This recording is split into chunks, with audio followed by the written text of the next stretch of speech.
താന്യം കിഴുപ്പിള്ളിക്കരയിലെ മുനയം താൽക്കാലിക ബണ്ട് നിർമ്മാണം വൈകുന്നു. കോൾ മേഖലയിൽ ഉപ്പുവെള്ളം കയറുമെന്ന ആശങ്കയിൽ നെൽകർഷകർ. കാട്ടൂർ താന്യം പഞ്ചായത്തുകളെ ബന്ധിപ്പിക്കുന്ന മുനയത്തെ താൽക്കാലിക ബണ്ട് നിർമ്മാണമാണ് വൈകുന്നത്.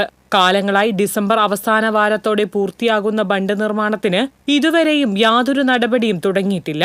നെൽകർഷകരുടെ ആശങ്ക അധികൃതർ കണ്ടില്ലെന്ന് നടിക്കുകയാണെന്ന് പാടശേഖര സമിതി മുൻ കൺവീനർ CL ജോയ് പറഞ്ഞു. ഇറിഗേഷൻ ഡിപ്പാർട്ട്മെന്റിന്റെ വളരെ വലിയ കെടുകാര്യസ്ഥതയാണ് നമ്മൾ അവിടെ കാണുന്നത്. തൃപ്പയാർ ഏകദേശി വരുന്നതിന് മുമ്പായി തന്നെ ഈ കനോലി കനാല് വഴി കരുവന്നൂർ പുഴയിൽ ഉപ്പുവെള്ളം വരും. അതിനു മുമ്പ് ഈ തടയണ കെട്ടേണ്ട പണി ആരംഭിക്കേണ്ടതാണ്. എന്നാലിപ്പോൾ ഡിസംബർ 4-ാം തീയതി ആയിട്ട് പോലും അതിൻ്റെ യാതൊരു നടപടികളും ഇതുവരെ ആരംഭിച്ചിട്ടില്ല. ഇപ്പോൾ കഴിഞ്ഞ ദിവസങ്ങളിലുണ്ടായ വലിയ ഏറ്റത്തിൽ വെണ്ടരപ്പാടത്തൊക്കെ ഉപ്പുവെള്ളം കയറിയിരിക്കും. ആയതുകൊണ്ട് എത്രയും പെട്ടെന്ന് കൃഷി വകുപ്പ് ഉദ്യോഗസ്ഥരും ഇറിഗേഷൻ ഡിപ്പാർട്ട്മെൻറ്റും ഉണർന്ന് പ്രവർത്തിച്ച് മുനയം കെട്ടിൻ്റെ പണി ആരംഭിക്കാനും ഉപ്പുവെള്ളം കയറുന്നതിന് മുമ്പ് മുനയം ബണ്ട് നീരടയുന്നതിന് വേണ്ട ശ്രമം നടത്താനായിട്ടുള്ള ശ്രമം ഉണ്ടാകണം.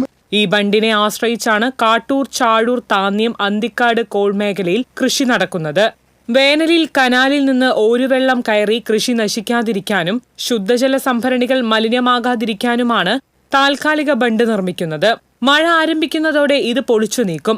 ബണ്ടിന്റെ നിർമ്മാണം വൈകിയാൽ ഓരുവെള്ളം കയറി കൃഷിനാശവും ശുദ്ധജലക്ഷാമവുമാണ് ഫലം. അതിനാൽ ബണ്ട് നിർമ്മിക്കാൻ ആവശ്യമായ നടപടികൾ എത്രയും വേഗം ആരംഭിക്കണമെന്നാണ് കർഷകരുടെ ആവശ്യം.